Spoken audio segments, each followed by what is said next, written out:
दोस्तों उसका नाम रिया था। 18 साल की कॉलेज स्टूडेंट जो काफी सुंदर दिखती थी, काफी इंटेलिजेंट थी और हर जगह पॉपुलर भी थी। लेकिन एक शाम हॉस्टल की छोटी सी बालकनी में बैठकर उसने डायरी में सिर्फ 2 लाइन लिखा, मैं रो क्यों नहीं सकती। हर किसी को कुछ न कुछ महसूस हो रहा है और मुझे कुछ भी नहीं। तो उसने रियलाइज किया कि शायद उसकी आंखों से ही आंसू गायब हो गए हैं। पर क्या इमोशंस भी? दोस्तों वक्त के साथ सब कुछ नॉर्मल दिख रहा था पर कुछ भी नॉर्मल फील नहीं हो रहा था। बर्थडे पार्टीज में सब हंसते थे, रिया भी हंसती थी पर अंदर से काफी ब्लैंक रहती थी। उसके बॉयफ्रेंड ने जब सरप्राइज दिया तो उसने स्माइल किया, हक भी किया उसे, पर दिल अंदर से बोला कि मैं तो यार एक्ट कर रही हूँ, मुझे तो कुछ फील ही नहीं हो रहा है। एक दिन उसकी बेस्ट फ्रेंड नैना रात को रोती हुई उसके पास आई। उसका ब्रेकअप हो गया था। रिया ने उसे गले लगाया पर उसके अंदर एक थॉट का चक्रव्यूह चालू था। बार बार एक ही तरह के थॉट उसे आ रहे थे। Why am I not feeling sad for her? Am I heartless? या मैं टूट चुकी हूँ बिना किसी आवाज के? मैं क्यों नहीं कुछ भी फील कर पा रही हूँ? उस रात उसने गूगल किया Why cannot I feel anything anymore? और तब उससे मिला जवाब इमोशनल नंबनेस।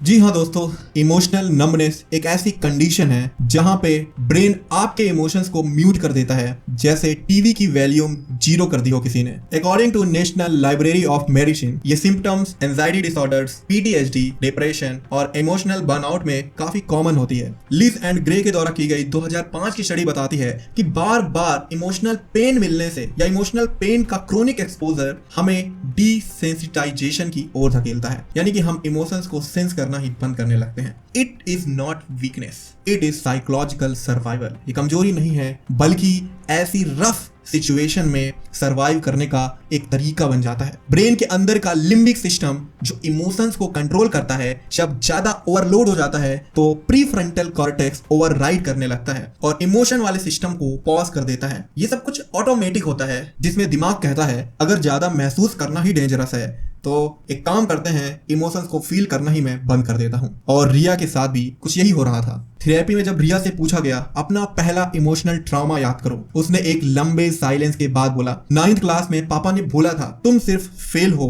डिसअपॉइंटेड हो, तुम ज्यादा कुछ नहीं कर सकती। उस दिन मैंने अंदर डिसाइड कर लिया था कि मैं अब से किसी भी नेगेटिव बात को सीरियसली नहीं लूंगी, मैं किसी भी इमोशनल पेन को महसूस ही नहीं करूंगी। तब थेरेपिस्ट ने जेंटली कहा और तब से खुशी भी नहीं महसूस हो रही। रिया आंखों में आंसू लाकर बोली शायद मैंने सब इमोशंस को बंद कर दिए हैं सिर्फ दर्द से बचने के लिए, और वही था मेरा टर्निंग पॉइंट। दोस्तों रिया ने थेरेपी में हीलिंग स्टार्ट की, पर ये सब कुछ इंस्टेंट नहीं हुआ, ये कई महीने ले सकता है। लेकिन अगर आप धीरे धीरे स्टेप बढ़ाओ एक दिन ये जरूर अचीव होता है। उसने जर्नलिंग स्टार्ट की, अपने इमोशंस को रोज डायरी में लिखने लगी, बिना किसी को कुछ बताए, बिना कुछ छिपाए। उसने माइंडफुलनेस की प्रैक्टिस की, जिसमें अपनी 5 सेंसेस को एक्टिवेट करना होता है, जैसे चाय की खुशबू महसूस करना या मिट्टी पर नंगे पांव चलना। एक थेरेपी होती है जिसे कहते हैं आर्ट थेरेपी, क्योंकि जो ड्राइंग होती है ना, वो बिना कुछ बोले कई तरह की फीलिंग्स हमें देती है। एक जर्नल ऑफ ट्रॉमेटिक स्ट्रेस की एक 2000 स्टडी हमें बताती है कि अपनी फीलिंग्स को अगर हम क्रिएटिविटी के साथ एक्सप्रेस करें through art, through dance, through